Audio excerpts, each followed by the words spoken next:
On this Burnout Extra, I'm going to show you a brief tutorial on how to use a sandblasting booth. These things are awesome and you can have them in your garage no matter how big your garage is. It's actually pretty phenomenal.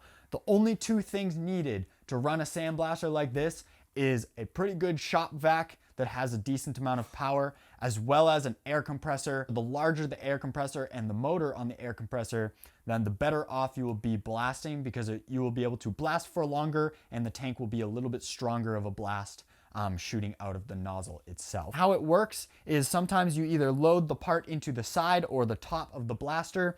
You stick your arms into these holes and ultimately the air compressor and shop vac and a light do the work, half the work for you, and you can blast parts in a contained environment. This is sandblasting bead. So for machines like this, you actually don't want to use just sand. You want to use what they call sandblasting bead for something like this. And bead comes in different thicknesses and sizes. Ultimately, just do some research on what would be best for whatever you're sandblasting and whatever machine you have particularly in your shop. So the first thing I needed to do was take a metal part and load it into the top of my blaster. So I took this engine bracket here. You can see that I've blasted part of it, but that corner down there is not done. And as I mentioned, you have to load it into the machine itself. This is a plexiglass viewing spot. So there's a light that comes down from the top in a different spot. And then this is the part where I am able to see into the contained environment and be able to blast while watching what I'm doing.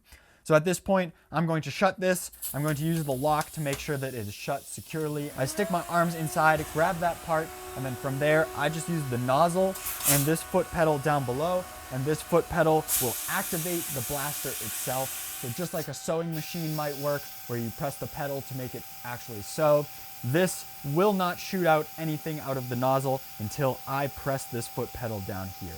So like I said, the actual visual part of it happens up top, but nothing happens until that pedal is pushed. As I showed you before, this corner was not blasted before, but you can see that there is clean metal there now, and ultimately it doesn't look brown like this area here. At this point, there's a few things that I always recommend when sandblasting, one of which, the slower you go, the better off you will be. The slower you move that nozzle across the metal, it will get all of the particles and things like that off better. Another important thing is you definitely want the actual gate to be locked. You don't want that to swing open while you're blasting, and you don't want to inhale what's going on inside there, because that's just dust and media, and that's the point of the shop vac, is to clear that out of the air. These types of blasters clean metal phenomenally. I genuinely use this all the time and it helps me out a ton.